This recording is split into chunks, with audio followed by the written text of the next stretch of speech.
Welcome to DAHS online class.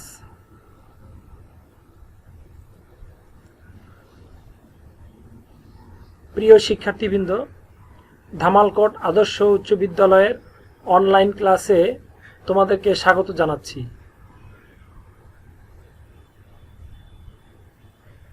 প্রিয় শিক্ষার্থীবৃন্দ, অষ্টম শ্রেণীর ইংলিশ বিষয়ের গ্রামার নিয়ে আজকে আমরা আলোচনা করব।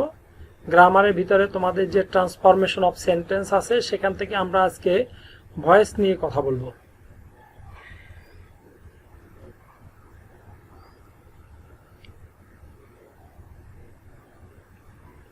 তোমরা একটি ছবি দেখতে পাচ্ছ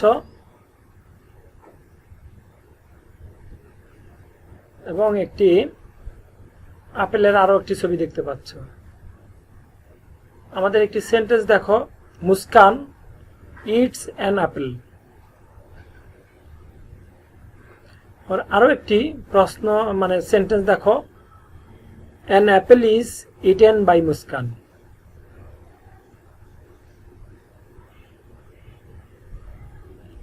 তাহলে our today's class is voice change, অর্থাৎ আমরা ভয়েসের চেঞ্জ নিয়ে আলোচনা করব, অর্থাৎ কিভাবে ভয়েস চেঞ্জ করতে হয় সেই বিষয় নিয়ে আজকের আমাদের class.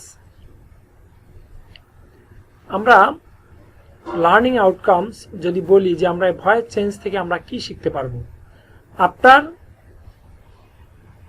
Studied this lesson we will able to identify the definition of voice.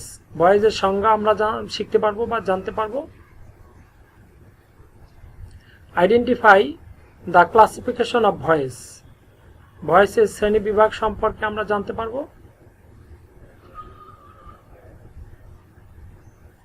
Identify the structure of active and passive voice, active এবং প্যাসিভ ভয়েসের স্ট্রাকচার সম্পর্কে জানতে পারবে। Change voice from active to passive, active থেকে passive voice কিভাবে পরিবর্তন করতে হয়, চেঞ্জ করতে হয় সে সম্পর্কে জানতে পারবে।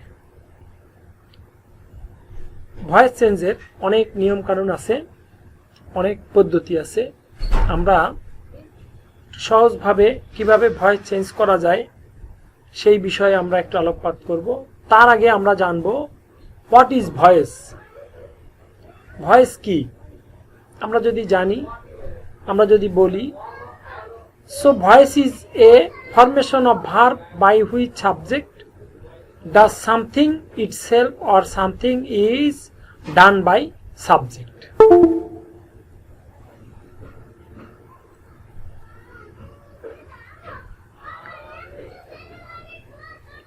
একটা এক্সাম্পল দেখো, he plays football.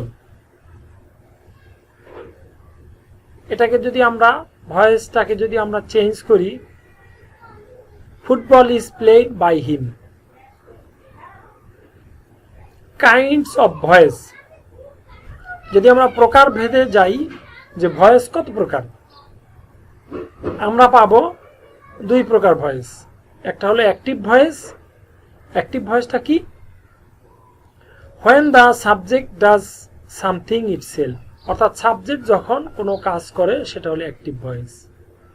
R passive ভয়েসটা কি? when something is done by the subject.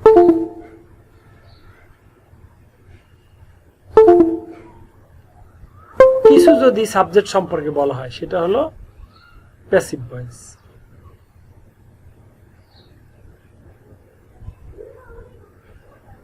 Active ভয়েসটা কি? অ্যাক্টিভ ভয়েসের স্ট্রাকচার, প্রথমে সাবজেক্ট থাকবে প্লাস ভার্ব ট্রানজিটিভ থাকবে, অর্থাৎ ট্রানজিটিভ ভার্ব থাকবে, তারপরে অবজেক্ট থাকবে। এরকম ধরনের স্ট্রাকচার হলেই বুঝতে পারবো আমরা যে এটা অ্যাক্টিভ ভয়েস। একটা এক্সাম্পল দেখাই, হি রিডস এ বুক। দেখো তোমরা, হিটা হলো সাবজেক্ট,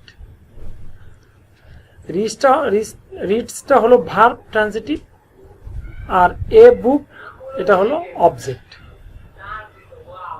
তাহলে তোমরা বুঝতে পারলে যে অ্যাক্টিভ ভয়েসের স্ট্রাকচার অনুযায়ী আমরা একটা সেন্টেন্স সাজালাম। আর প্যাসিভ ভয়েসের স্ট্রাকচারটা দেখো, প্রথমে subject of object plus auxiliary verb যোগ V3 মানে ভার্বে 3 নম্বর রূপ বাই টু ফর যে কোনো একটা, তারপরে অবজেক্ট অফ সাবজেক্ট, অবজেক্ট রূপে সাবজেক্ট চলে যাবে সেখানে। একটা এক্সাম্পল দেখো, he reads the book, subject, রিডসটা হলো ভার্ব ট্রানজিটিভ আর দ্য বুকটা হলো অবজেক্ট।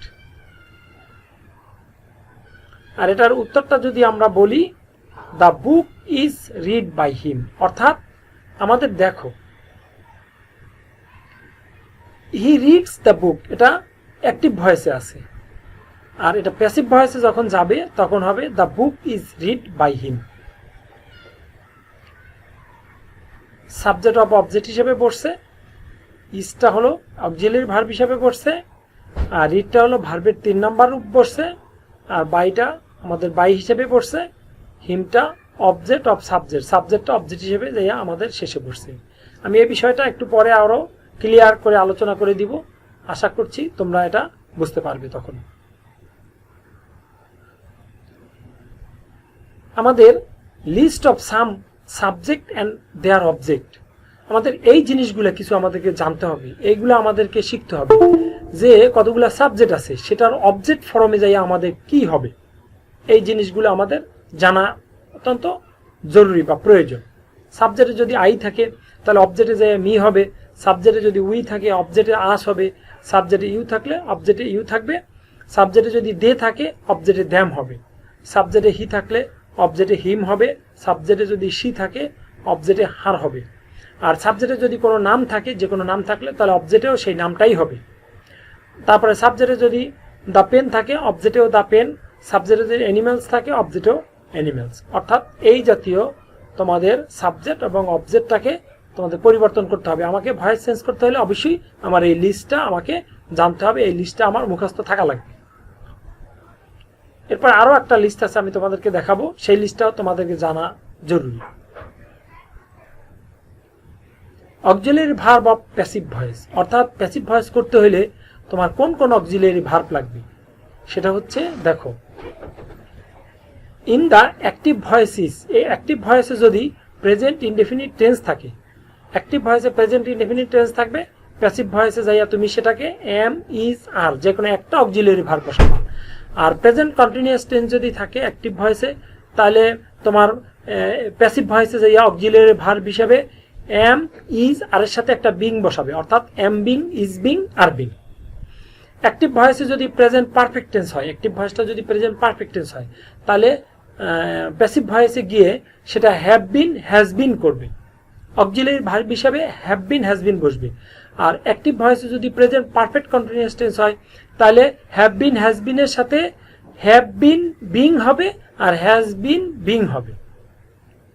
আর পাস্ট ইনডেফিনিট যদি থাকে, অ্যাক্টিভ ভয়েসে পাস্ট ইনডেফিনিট থাকলে প্যাসিভ ভয়েসে ওয়াজ ওয়ার হবে, আর পাস্ট কন্টিনিউয়াস থাকলে ওয়াজ এবং ওয়ারের সাথে একটা বিন বসাবে, আর পাস্ট পারফেক্ট হলে হ্যাড বিন হবে, আর পাস্ট পারফেক্ট কন্টিনিউয়াস হলে হ্যাড বিনের সাথে আর একটা বিং হবে।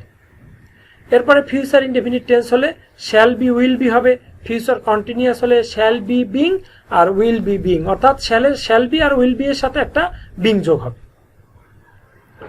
এরপরে তোমাদের যদি ফিউচার কন্টিনিউয়াস হয় তাহলে shall be being, will be being, আর ফিউচার পারফেক্ট হলে shall have been, will have been, আর ফিউচার পারফেক্ট কন্টিনিউয়াস হলে শ্যাল হ্যাভ বিন এর সাথে একটা বিং যোগ করবে, শ্যাল হ্যাভ বিন বিং, আর উইল হ্যাভ বিন বিং। আর মডেল ভার্ব যা থাকবে ক্যান, শুড, মাস্ট, মে, এই জাতীয় যদি কোনো অ্যাক্টিভ ভয়েস যদি থাকে তাহলে সেগুলোর সাথে একটা বি যোগ করা, ক্যান থাকলে ক্যান বি, মে থাকলে মে বি, শ্যাল থাকলে শুড থাকলে শুড বি ইত্যাদি। এইভাবে তোমরা এই অক্সিলিয়ারি ভার্বগুলো তোমাকে পরিবর্তন করতে হবে। আমাদের ক্লাস আমরা আজকে এখানেই শেষ করছি। সবাই ভালো থাকো, সুস্থ থাকো, সুন্দর থাকো। সবাইকে আবারও প্রীতি ও শুভেচ্ছা জানিয়ে আজকের ক্লাস এখানেই শেষ করছি। I wish you best of luck. Allah হাফেজ।